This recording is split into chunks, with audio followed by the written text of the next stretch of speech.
One of my most common complaints in the training industry is people that repeatedly do isolation exercises. I want you to stay away from isolation exercises. I don't want you to just look good. I don't want you to be a kit car. And what do I mean by a kit car? I don't want you to have a Ferrari shell with a Prius engine and nothing under the hood. I want you to have real horsepower, right? Especially as a man in your 40s. You want to be functional. You want to be able to move. You want to be able to get up and down your stairs when you're 60, when you're 70, when you're 80. Whether you're 20 watching this video or you're 40 who this video is aimed at, I promise there is something for you. So let's go through some of the isolation exercises that I think you should stay away from, and I will give you a better substitute because I want you to be on a better path. So the first one, and the obvious one, is the leg extension. And I talk about this a lot in my videos. In fact, this is an exercise I don't think you should do ever. I mean, I suppose if you're at a global gym and you want to have a little fun and you feel like putting some additional stress on your knees, fine. But there's no real reason, apart from bodybuilding, that you need to do this movement. There's not a lot of bang for your buck, and it is not functional, all right? So I want you to stay away from the leg extension. And the substitute I want to give you, and listen, we're just gonna go there right away. I woke up today, I chose violence. We're going right for everybody's favorite, the Bulgarian split squat. Don't leave the video, I promise there's more fun stuff coming up. But the Bulgarian split squat, single leg strength. You wanna be a better football player, you wanna be better at fighting, you wanna be better at jiu-jitsu, you wanna be better at soccer, you wanna be better playing with your kids at the trampoline park or racing the other dads at the park on a Saturday afternoon. Bulgarian split squats are your ticket. Every sport, every task you're gonna do is single leg in nature. So I set up a plate so I can work to a bit more of a deficit because I like the range of motion. You're gonna set up that trailing leg. You're gonna slowly lower yourself to the ground till this thigh's parallel, and you're gonna stand back up. And because it's single leg, what you do on the left, you have to do on the right. Or the order that I did it with the right leg, then I did it with the left leg. So leg extensions are off the list. We are going to do Bulgarian split squats instead. Might as well go to the next leg machine that I see people use a lot, the hamstring curl, especially the lane version. Like, when's the last time you were laying on your stomach and just kicking your legs up like that? Like, what is this actually functional for? And the answer is nothing. Again, if you're a bodybuilder and you want to appear on stage, I suppose this might be an exercise for you, but there's no reason for you to ever do this. The better move is the Romanian deadlift. Love myself some Romanian deadlifts. You just need a good kettlebell. And it's funny, I've had people in this gym who spent years doing hamstring curls. I have them do Romanians and they are sore for weeks after. All right, you're gonna line up. I like to use a pole behind me because as you do the Romanian, really important to get those hips back. Stand upright and proud. You're gonna arch your back. You're gonna push that butt back. See how it just touched the pole on the wall? Really big, deep stretch in my hamstrings. A lot of times I see people with these, they just drop. That's not how you do a Romanian. For the Romanian, I really want that hip movement backwards. There it touched and the kettlebell's almost at the ground. As you progress, you can move a little bit out, but the Romanian is a far, far, far better movement than the lane hamstring curl for anything functional you're ever gonna do. So get those off of the table. The next one, and surprise, surprise, well, we are doing isolation exercises. So we are doing machines. Let me see if I can even fit in here the pec deck. Now again, for some bodybuilding type purposes, maybe this plays a role, but again, what is this actually functional for? For me, doing jiu-jitsu, I never want my arms like this. This is screaming key lock. This is screaming torn rotator cuff, torn labrum. No, thank you. I'm actually not even comfortable demonstrating this exercise and doing this, but people will do the pec deck to try and work the chest. Again, not functional, not a lot of bang for your buck. And I'll tell you what else. You know what we all have in common? Time's a limited resource. I don't want to spend hours in the gym doing this stupid machine stuff when I can do something more functional. And the functional exercise I'm going to give you for chest, man, I could pick a dumbbell bench press. I could pick a dip. But listen, I believe in simple. We're going to do the humble, the simple, the underrated, the greatest chest developer of all time, the push-up. But we're going to do push-ups right. We're not doing quarter push-ups. We're not doing half push-ups. We're not doing this garbage you see on the internet. You're going to put your hands shoulder width apart. You're going to lower yourself slowly to the ground. You're going to touch your chest to the ground, not your fat gut. I said your chest. And you're going to press yourself back up and keep a nice straight line from your head to your toe. There we go. We are going to do the push-up. I like narrow grip push-ups, puts more emphasis on the chest and the triceps and the shoulders. Going super wide, which puts more negative emphasis on the rotator cuffs on the shoulders. So far, we've got a lot to cover off today. We have killed the hamstring curl. We're done with those. We have killed the leg extension. We are done for those. Better write my substitutes in. We did RDLs. We did Bulgarian split squats. We got rid of the pec deck, and we did the push-up. So next up, we are going to go over to the lat pull down, an exercise people love to build a strong back. Now listen, if you can't do pull-ups, this might be a viable alternative. But that said, I would rather you learn how to do the real thing. You know why the lat pull down was invented? Because people were not strong enough, or just, I mean, frankly, let's call it what it is, too lazy to do pull-ups. So here we go with the lat pull downs.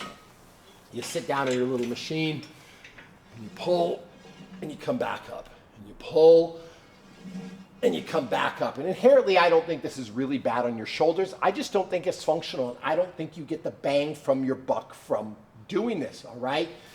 And make matters worse, people do this kind of stuff where they swing and they're doing some type of core exercise instead of working their lats, what they're supposed to work. What I'd much rather you do is I'd much rather you do a pull-up. There's a bunch of different ways to do pull-ups. My favorite, I've said this before, I'll say it again, is your standard neutral grip pull-up.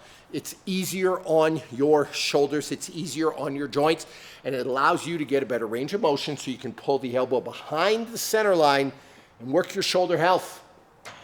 So for my pull-up, I'm gonna grab here, pull myself all the way up, and let myself all the way out. You wanna work a big, strong, powerful back. That is your ticket. Now, another back exercise we should talk about. The seated cable row. And pardon me while I set up, we have like a combo piece here. Tells you how much we use this thing. But I'm gonna remove that. I'm gonna hook this up. I'm gonna put my little safety bars down. You see how much work this takes? I could have done so much exercise right now. What a complete waste of my time. I'm gonna grab my little triangular bar. I'm gonna hook this here.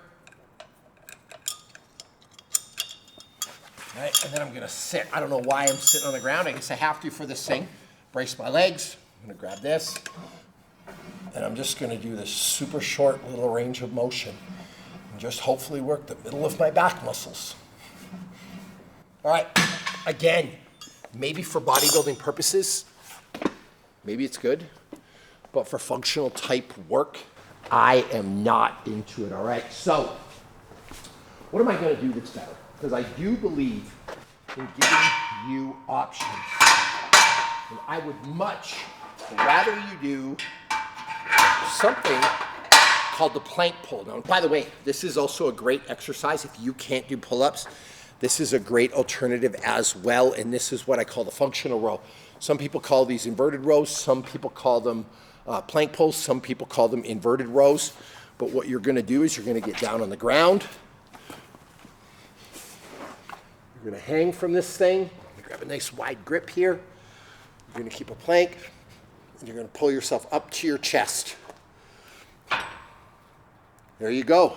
There is your functional version of the bent row. That is the plank pull. So I absolutely love that exercise. Look, we're just knocking these. Bobby Maximus, how do I train with you? You're the best trainer in the world. I love your YouTube videos. I want to train with you every single day. Well, I have the solution, and it's called Team Maximus on the Ladder app. The best fitness app on the planet and the best program on the planet. It's right here. Now, what do you get with the Ladder app? Two things I want to talk about. One, you get me in your ear every single workout. You get one-on-one coaching. It's like I'm in the room with you. That's number one. Number two, you get access to a great community, the best community in the world of like-minded people who are driven to succeed just like you are. This program, you can get it for under $30 a month. The workouts can be done in 40 minutes or less, and you need minimal equipment. It literally is the secret that you've been missing. And it's actually not even a secret. You know me. I hate hacks. I hate gimmicks. I hate 3 easy payments of $9.99. So if you're tired of the garbage in the fitness industry, you're tired of spinning your wheels, you're tired of living a second-rate existence, and you're ready to do this for real, you're ready to transform your body, you're ready to build muscle, you're ready to lose weight with one of the best coaches in the world, then sign up for the Ladder app today, and I'll see you there for your first workout. Look, we're just knocking these off the list. So now we got rid of the lat pull downs. We're doing the pull up. I'm all about those subs. We got rid of the seated cable row. We're doing the plank pull. 2 exercises left. Let's go with the tricep extension. Now listen, I like banging arms sometimes. Everyone wants a big set of arms. And I do think these can be fun. I'm not gonna lie to you and tell you I have never done these, but again, in general, I am against isolation exercises because I'd rather you be functional and I'd rather you get the bang for your buck. So what am I gonna do here? The tricep extension. And just this movement where I really, really flex that tricep. Now I will say, out of all the isolation exercises that we have done, that's probably my favorite because at one point in my life I did want some really big arms. But a couple of things with that. It's not the most functional activity. We can't dispute that. Number 2, do you really need to be bigger? Like when you look at people that had really good physiques, Henry Cavill in The Man of Steel was 6'1", 193. That's not massive. He wasn't trying to walk around like 250.